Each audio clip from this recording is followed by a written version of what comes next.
this past week, I started posting around about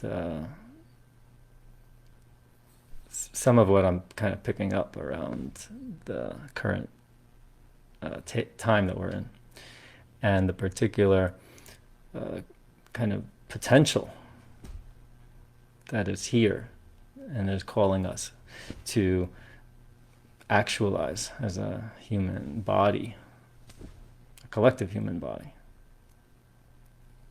right? And so there was something I posted around the time is now. The time is now for us to be our light, to share our light, to manifest, in a sense, the fruits of our practices all these years.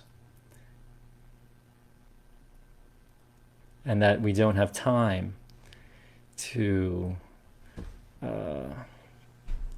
settle for anything short of the miraculous right now.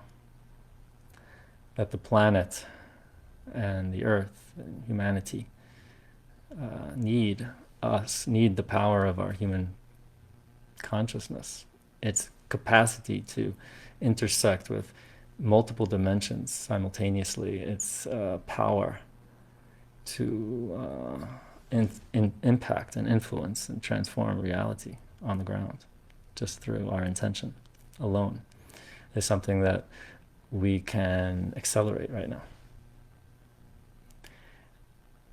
And so the classical techniques of spiritual practice, which involve very long and arduous, committed, devoted application of meditation techniques, pretty much, while amazingly beneficial for many reasons, is not enough right now. And so, what are the technologies that we have available to us to help us connect more deeply, more quickly, more fully, more radically right now? And so there's several possibilities, but one of those possibilities that I started to share about was the power, the transformative power of sex. And so there were a few posts about that, and there were a bunch of comments and messages that people sent me saying, well, how do we do this? How do we connect to the radical potential of sex as a transformative spiritual practice that kind of catapults the conventional experience of sex into a radically different dimension of possibility, cosmic, effulgence of blessings. And so there's a few. So I said that I would share a little bit about that at the live stream today. Some tips. And so there's a few caveats, there's a few kind of disclaimers I want to state first, which is everything I'm sharing is from my personal experience. So this isn't, this isn't about texts and books and techniques. I've actually read very little on the topic and don't really know what people are teaching out there, although I know that there's quite a bit of information that can be accessed. So because I'm speaking from my personal experience, I'm using the terminology of, of man and woman. Because if I don't use that, then I feel like it dislocates me from my personal experience, since that's my experience of radical sex, is through heterosexual sexuality. But I'm very mindful of my friends who don't identify with those categories, and that's not their experience. And so I just wanted to say that whatever principles I'm sharing here, I'm assume it can likely be applied in, in other kinds of sexual relationships. And so I invite you to see if there's wisdom there that's applicable. Although from my personal experience, I can't say, I don't know for sure if it is. And then whatever's not there are Kaduma teachings on non sort of heterosexual and non-gender conforming sexuality, but I'm focusing these teachings right now on a particular subset of that. So I don't want anybody to feel excluded from the conversation. And I want to share from a place of authenticity, my own experience. So my prayer, in a sense, is that whatever all of this sharing is really kind of guided by and is landing in a place that is of most benefit for the most number of people here. And whatever doesn't feel true, obviously, discard, and whatever wisdom there is there that's available to, draw from that. So, on a basic level, the reason why I was capitalizing on sex is because people are having sex, hopefully. And it's such an available kind of resource to access deeper dimensions of consciousness. This is the kind of intuitive, I think, for most people who are engaging in sexuality. But it's amazing, actually, how little of the potential is being harnessed and accessed, it seems, from many of the people I talk to and work with. So the question is, why is that? Why is such an available vehicle of transcendence and divine kind of inspiration rarely mined for its depths and its gifts and its treasures?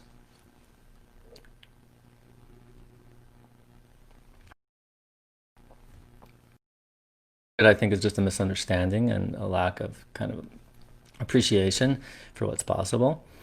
A lot of it is conditioning that has to do with, kind of probably male-dominated society, sexuality. And there's all kinds of speculation we can make about reasons, but practically speaking, from a consciousness point of view, the potential for sexual experience to open us up into the cosmic is quite profound. And we can to not kind of access that potential as much as we can. Yes. So in order to access as much as we can, there's some key things. So the way I kind of hold it is there's two dimensions to this. There's actually a lot more dimensions, but for the sake of this sharing, I'll limit it to two. So the two dimensions are, you could say, sex from the perspective of presence and sex from the perspective of absence. Okay, these are two categories that we use in broader spiritual practice, right?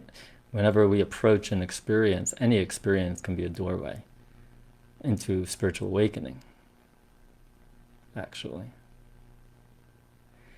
And there's two different primary directions that we can enter into an experience, right? We could kind of get deeply into an experience from the inside out, like we sink our inner teeth into it and our experiential kind of sensors into the experience. We feel as through an embodied kind of the fullness of our being. So any experience, take an experience like anger.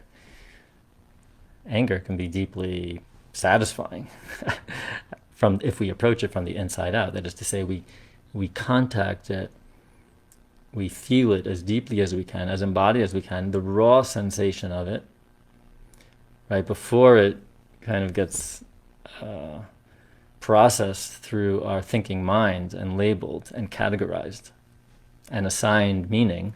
There's simply the raw vitality of energy that's coursing through our body.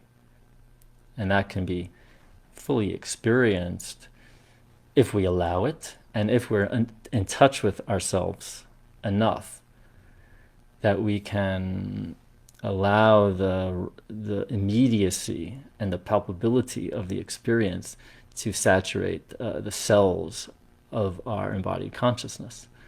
And when we're able to do that, then the raw energy of anger becomes life force, becomes aliveness, becomes a spirited force of divinity that can then course through our body and in our life in a way that brings more clarity and power, lucidity, and a kind of awakened confidence and assertiveness of the truth. So that's an example of how an experience can transform. An experience that we ordinarily consider to be negative can transform into an awakened state. That's approaching it from the inside out. That's what I would call a presence-based approach. Now, the absence-based approach is more activating the lucidity of our awareness. And this is more of an outside-in approach. So we establish ourselves in the spaciousness of pure awareness, and we're able to disidentify from the experience and observe it and witness it as if we were beyond it.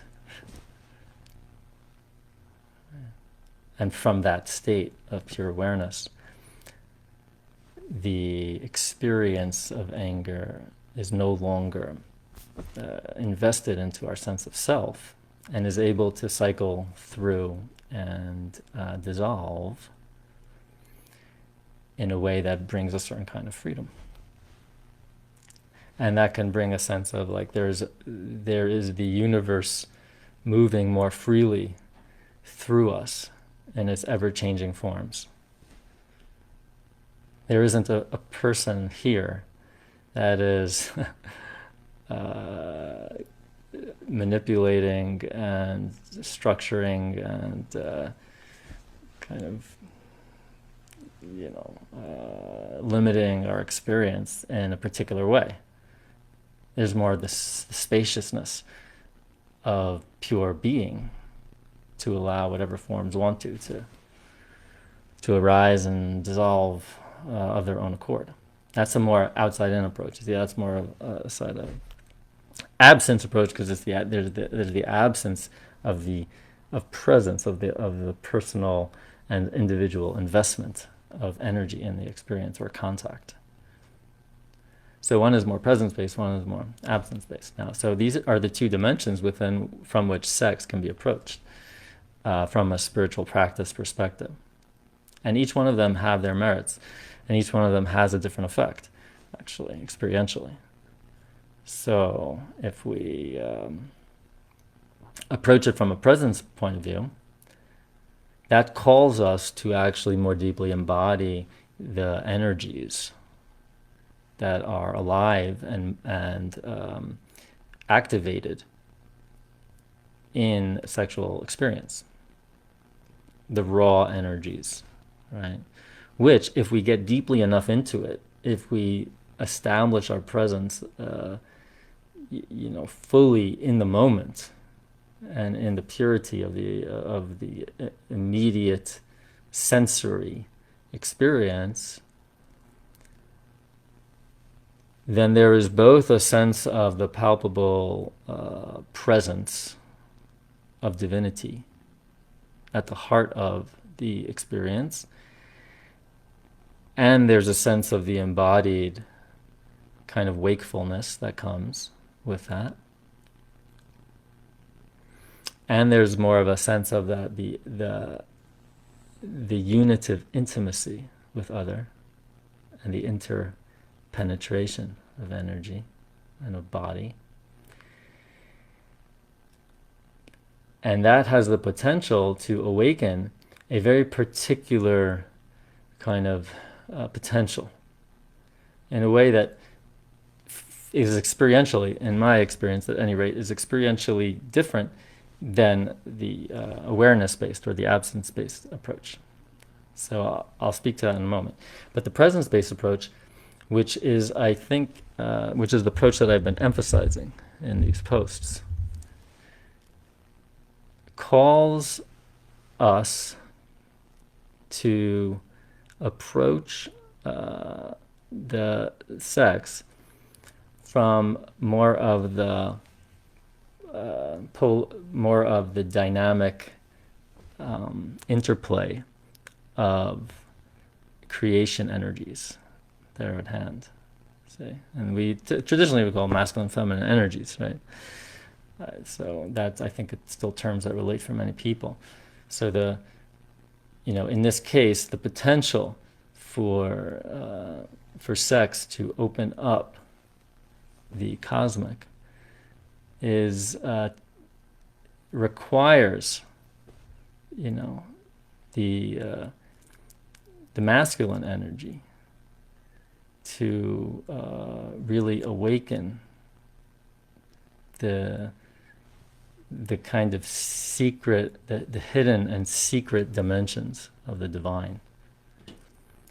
Those hidden and secret dimensions of the divine is the essence of the kind of of the creation energies of the life force itself that saturates the earth, saturates the planet, saturates humanity with the divine nectars of blessing and of bliss and of nourishment on the deepest level.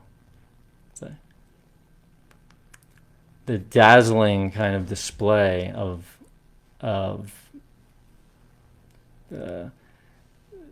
dense light that courses through the reality when the feminine is awakened, when the divine feminine is awakened and allowed to explode and ripple through the cosmos, is like it's like a magic that cannot be described.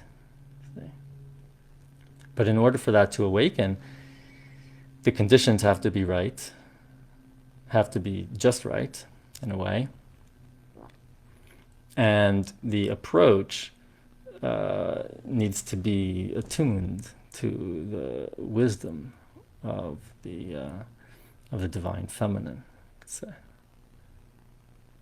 And so I think this is where humanity is suffering a great deal, actually. And I have a sense that we wouldn't be in the position we're in right now on planet Earth and in humanity if this core need for the feminine energy to be awakened and to be free and liberated were attended to much more consciously and intentionally and with devotion. See? So in a way, the onus here is on men to shift, to in large measure, to shift the relationship to how to approach, you could say, the feminine. Now, all of this is very much energetic in the sense that it's more understanding how it works and then knowing how to approach it, say. But once that shift is there and the understanding is there, men have the capacity to engage this with much more clarity and power. So practically speaking, since I promised to offer some practical tips, the and this is mostly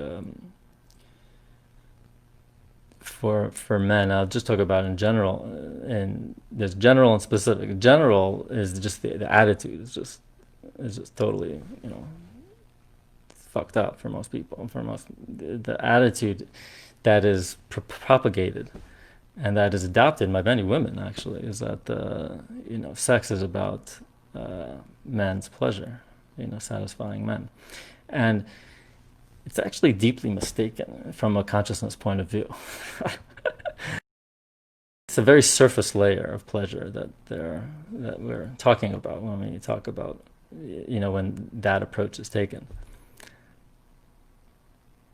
The task at hand from a spiritual practice point of view, again, now this is from the presence-based approach, and there are other approaches, I just want to make sure it's clear, is that the focus of consciousness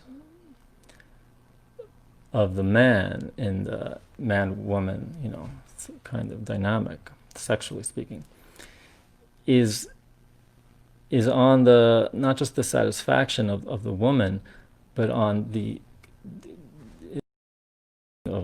of the feminine potential. Right? And if the man is focused on their own physical kind of satisfaction and release, then that is just missed. The whole thing is missed. See, because the focus is on the wrong place, you could say.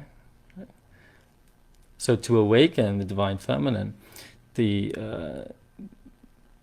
intention going in and approaching is solely on creating the conditions and making the kind of contact, the kind of sensitive and attuned, but clear and present connection with each layer, every petal of the flower, see, requires undivided kind of no goal orientation. Undivided non-goal orientation means fully present and in touch with the sensuality of the moment, of the connection, of the love, of the shared space and the shared contact on the physical level, without any kind of drive to penetrate through those petals. So the very surface layer, the surface petals, require undivided appreciation and enjoyment, without any goal of breaking through.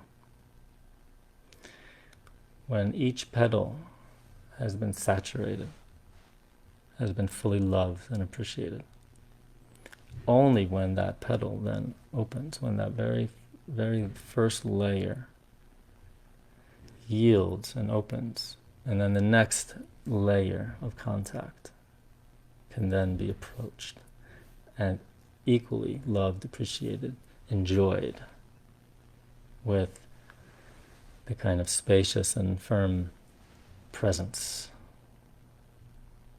that we can show up with. See? And we stay at that layer.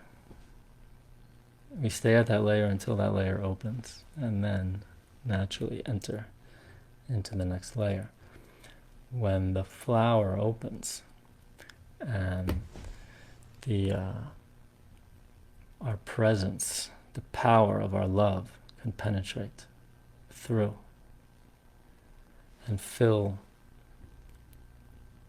our lover up with the purest light of our love and the power of our bodies, this embodied love, as it can kind of fully penetrate and reach in here in this level of lovemaking, the power of our intention is enormous.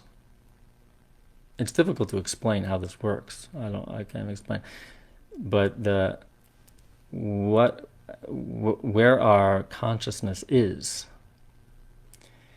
what we are embodying is fully felt and fully known by her. So we can, as we enter into the sacred temple of the divine feminine, right?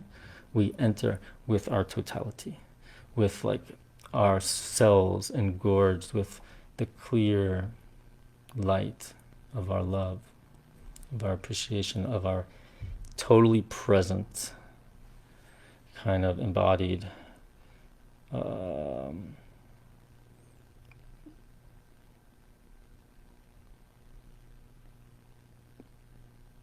divinity. Like we are the divine. We are the divine light in its pure power. See? And its love is what is able to reach and allow, only when invited in, obviously, to release the grip, unlock the treasure chest. And when that opens, she dissolves in the divine feminine, the power and beauty and light and blissful, nectarous, loving blessings are released from the innermost core of her being, and the divinity in the form of creation is unleashed. And it's not just unleashed, it has the potential to not just be unleashed in this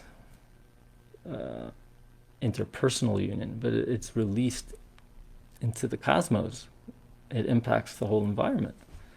The whole entire home is blessed with the nourishing love of the divine.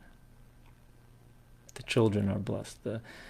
One's lives are, one's entire life becomes a blessing of the divine love. Say, the healing potential for this kind of union and this kind of experience is enormous, and the shift into this kind of orientation. Of course, many people get this and practice this. I'm not saying this is everybody, but I think my sense is that there's a lot of missed opportunities. So we want to take advantage as much as we can to correct this imbalance and kind of reframe the sexual conversation away from the kind of porn-driven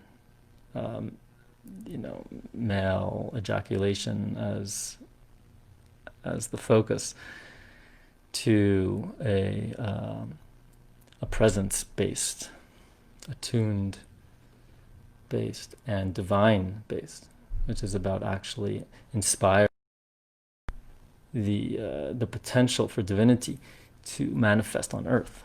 It is the earth as the divine that is revealed when the innermost core of the beloved is reached, is awakened, is penetrated with the power of our love. And so I'm I'm kind of speaking to men here. and really I'm just sharing my own experience. I don't, take it for what it's worth, but that's been my experience. And uh, what I've noticed is that it's not just true with couples. That is to say, it doesn't just require to access this level of connection and of release of divine energy. Can also be accomplished on one's own. Although it's less accessible and has a different texture, it can be accessed. So those of you who are not partnered, the divine masculine, divine feminine, of course, aspects of our own being, ultimately. And so we can kind of invite the experience of penetrating and being penetrated by the divine light. So even when one person is on their own, like we can like penetrate and be penetrated, like in the internality of our consciousness. This is a profound potential that I wanted to share, and there's a lot of nuances here, obviously, and I'm speaking about it in very broad strokes.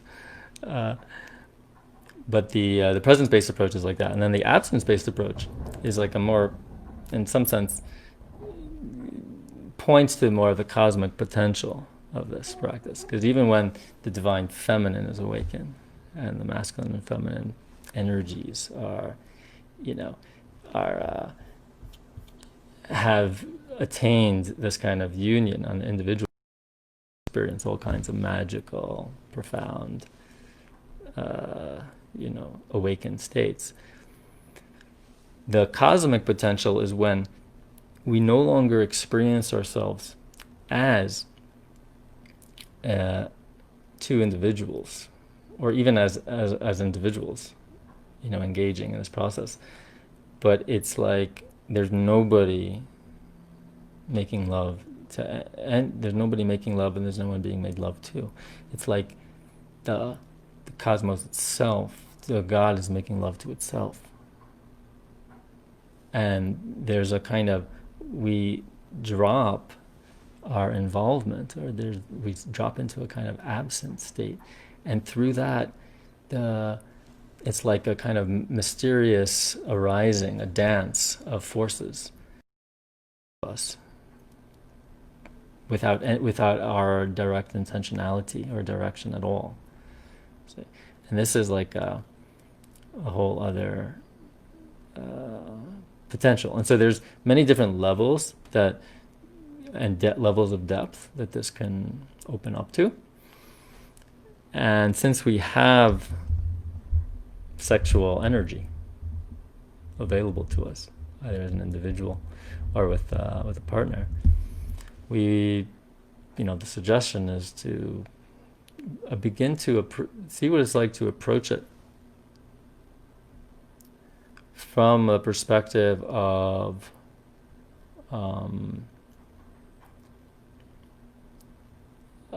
practice. Approach any experience that we're having. Approach it from the inside out, more from a no-goal, presence-based exploration, and allow our experience to just open by its own accord, and invite us into deeper and deeper places in ourselves, in our depth. If we do that even with ourselves, as an individual, without a partner, we can arrive at that innermost core where the energy of creation can explode through our consciousness and through our body, and awaken ourselves into a clarity and an aliveness of life that is, part of the potential of human experience.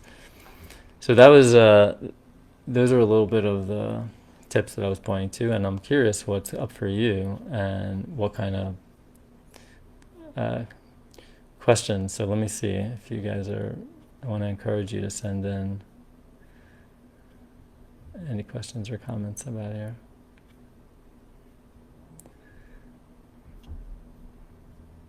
Yeah, Chava asked, can they be applied alone? Yes, I talked about that.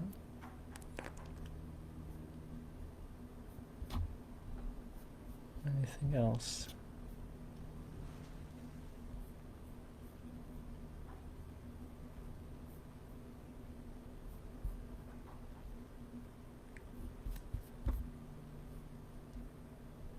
Good. So it's telling me that they can't play the video. So I understand you're seeing me and hearing me, but I'm seeing comments, but I'm not seeing screen. So just right now, just unless you have something to share on the chat, I'd be happy to respond to.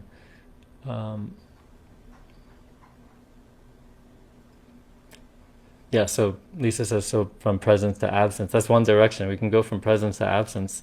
We could also go from absence to presence. So presence, the presence-based approach is going through the experience, and that can bring us into, when we are obliterated into the divine presence level of sexual experience. When the divine feminine is released and she is in total interpenetrated union with the divine masculine, that can dissolve both of the kind of individual, structures of consciousness, and there can be a shared space of pure, non-localized presence. And so there's a sense of that. There can be a sense of absence in that, which is quite magical and has its own kind of bliss. It's like being dissolved by the power of the divine, the divine waters of light, scintillating light, and vice versa. If we start from the absence-based approach, which I did not discuss here, that's for another time. If we approach it from the absence-based approach, where from the very beginning we're kind of focusing on not disidentifying with the one who is making love, right? So we're from the beginning kind of removing ourselves in some sense through our stepping into a more transcendent perspective. And then from that transcendent perspective, we are inviting the energies of life to orchestrate this this symphony of love.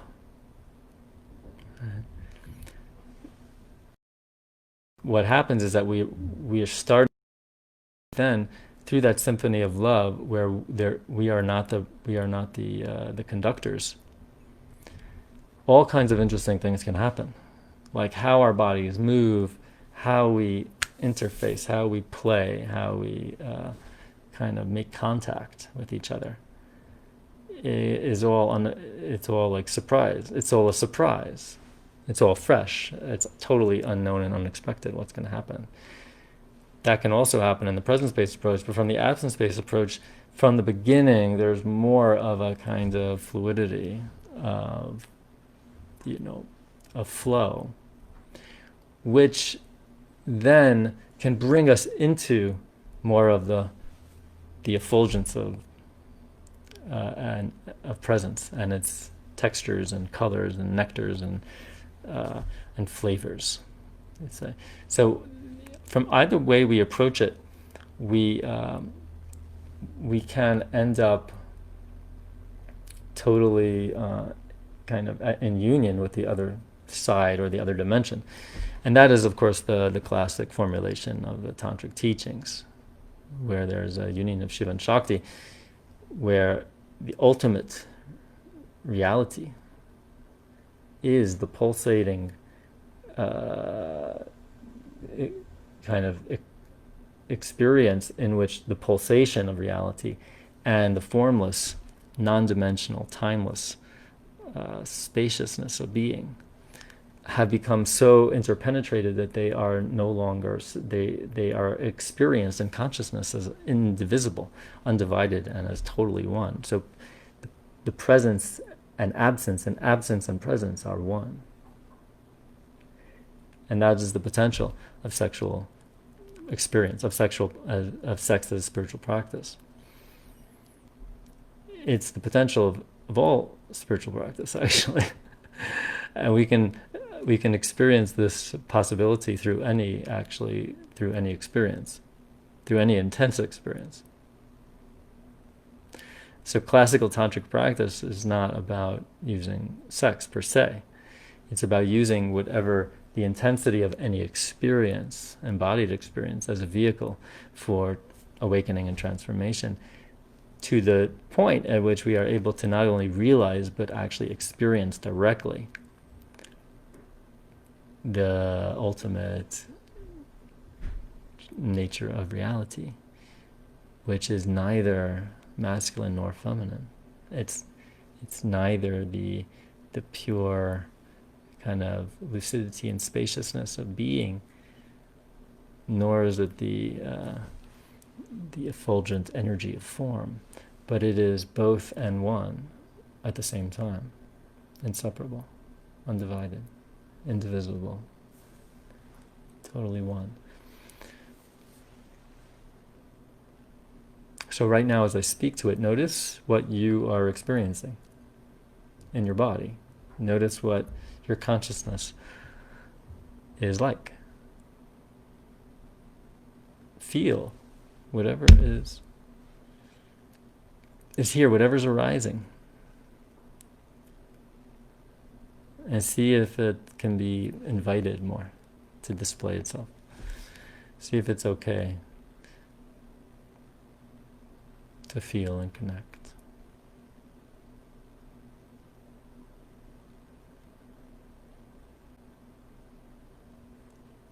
And so my wish, my blessing. Oh, there's more questions here before I say. Why do so many spiritual teachers preach brahmacharya? That's a good question. Brahmacharya refers to the celibacy practices. And, each teaching has its own logos. It has its own kind of wisdom and intelligence and guiding principles, you could say. And depending on, there's actually different ways of approaching celibacy practice. More from a tantric perspective, and some are more from a non-tantric perspective. So it really depends on the context in which the teacher is presenting that as a path. But one way that celibacy can be utilized as a tantric approach is to work with our sexual energy, to become masters of our sexual energy in ourselves. Goes a long way in terms of its potential to be utilized as a vehicle for awakening in a partnership, if that's in one's destiny. It also, that is to say that through the practice of abstaining, we have an opportunity to really embody and understand how to transform that energy on our own, like through our own being, right? So, for example, for men to be able to approach the feminine, for the masculine to be able to approach the feminine in the way that I was describing earlier, he will have to some extent have become a master over his addiction to releasing, ejaculating, to releasing the sexual energy, that kind of pleasure, and the focus on that. Because if that's the goal, then that will sabotage the whole project of divine awakening that's possible, divine awakening the divine feminine that's possible in a sexual, relationship. So taking the time to work with one's sexual energy in a celibate context, some teachers, I think, advocate that.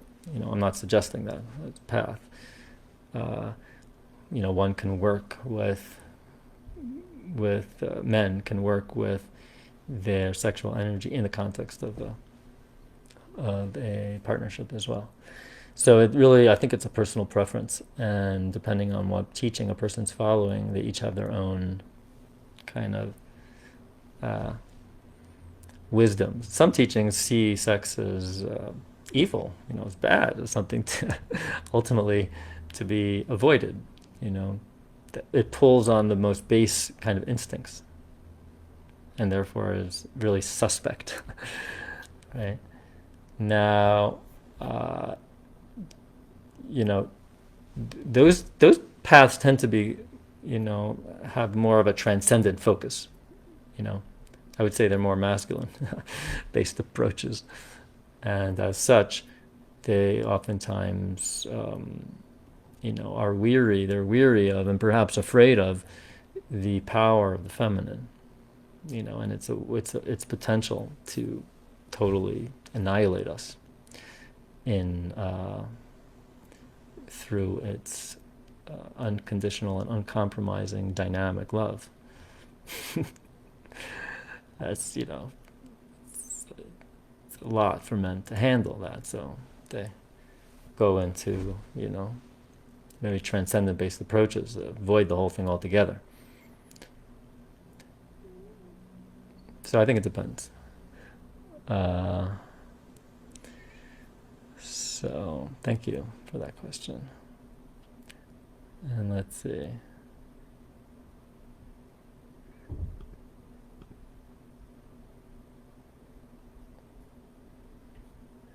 We have a question here from Amit in Hebrew. Pam shalti Rav, ich ochlim b'kedusha. So I once asked a rabbi, how do I eat in holiness? Hu amar li tiyeh kadosh v'tochal. So he said to me, be holy and eat. Ani magish mashu domem sex. I feel something similar with sex.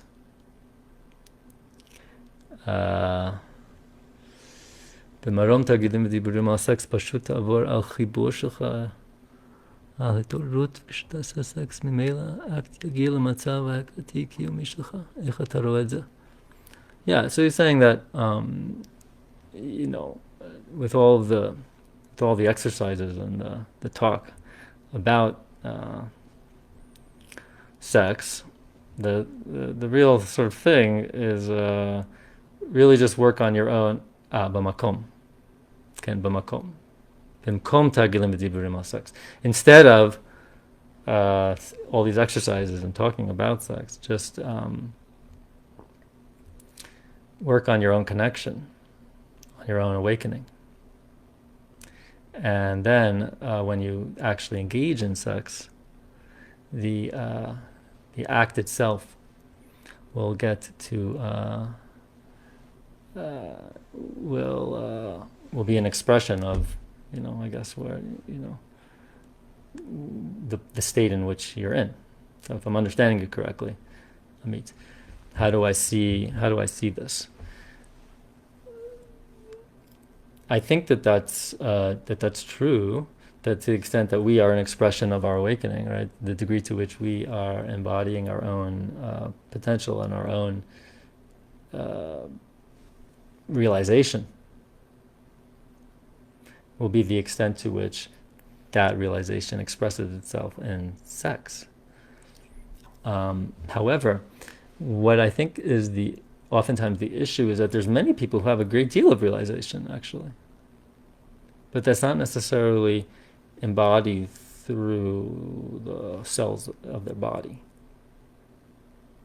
And it's not necessarily expressed in a way that invites the divine feminine to reveal her hidden most secrets. So probably many women have had that. I'm guessing I've had the experience of you know, of being with somebody who has some awakening, has a realization, has a deep experience, but may not know how to tune to her body. This is a very physical thing. Like feminine, the divine feminine is easy thing, but it's like is awakened through the physical. It's like her physical core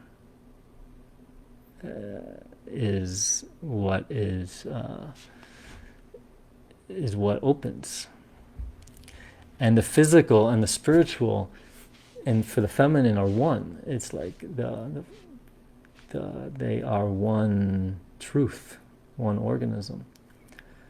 So for one's awakening to reveal itself in sex, in my experience, and again, I'm just sharing my experience, the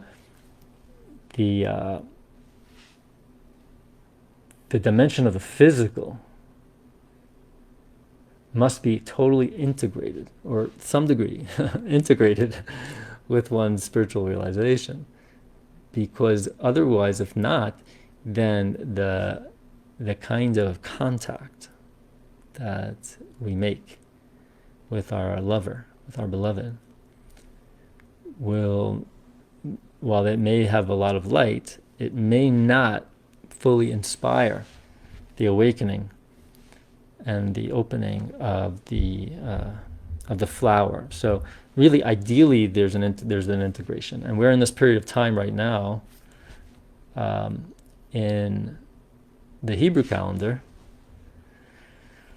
which is this period between Passover and the holiday of Shavuot, the holiday of Pentecost. And this time of year, which is why I'm sort of bringing these teachings out now, has to do with waking down, what I call waking down. So this isn't about waking up. This is about waking down.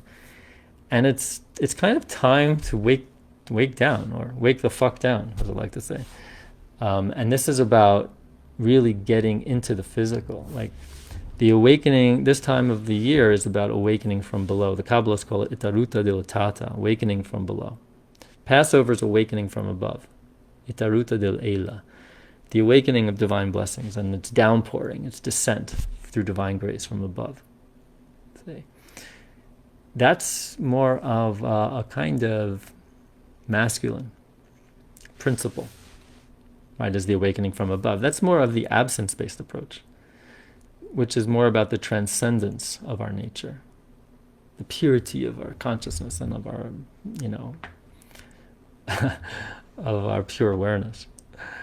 The absence-based approach is oriented with the masculine, which is oriented with awakening from above, from the beyond, and the awakening from below is the feminine. It's the embodied. It is the presence-based approach. So waking down is a feminine art. Actually, it's about dropping into our bodies, feeling through and working through whatever content appears in our journey, digesting it, metabolizing it, gestating it in our womb, it to transform into new life. That's the kind of power of the feminine art of waking down and of the awakening from below. The feminine waters of transformation arise from the depth, and they consume us, and they radically transform us. And so that is the potential, and that's the time of year we're in now. And so this is a physical process of revealing the ultimate unification of the physical and the spiritual, which is the feminine wisdom. Let's say. So what do you guys think of that?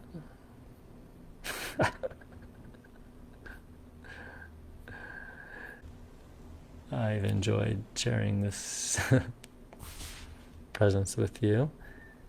There are some questions, like Ben's question. I'd be happy to address that next week. because it'll take us into a whole other conversation. And so stay tuned. Same time, same place. Wake the fuck. Yeah. Thank you. Ida Durian. Is it Ida? Edda? Hope I'm pronouncing your name right. Hashtag WTFD, which I'm assuming stands for Wake the Fuck Down.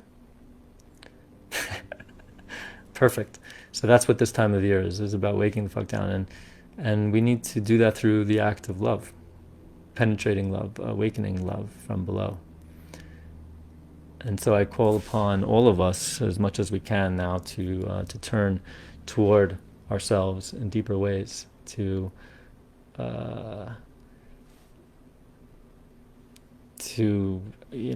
activate and accelerate the potential of our bodies to be vehicles of spirit, to be carriers of new life, of the infinite life, of the ever-changing, manifesting dynamism of reality, and light, and the radical, powerful wisdom of the feminine is what the earth needs, is what the planet needs, is what humanity needs, because that's what will change our relationship to each other. It will change our relationship to the planet. It will change our relationship to other non-human life forms. Right? With the awakened divine feminine, the whole world is basked in a glow of nourishing, loving light. And the world has been deprived of the awakened feminine because the focus, because of our addiction to a misguided kind of sexual process. And so may we all be blessed to experience the possibilities and the potential of awakening and of embodiment through an empowered and liberated sexuality. So thank you all, sending you all so much love and blessings for a healthy and beautiful week.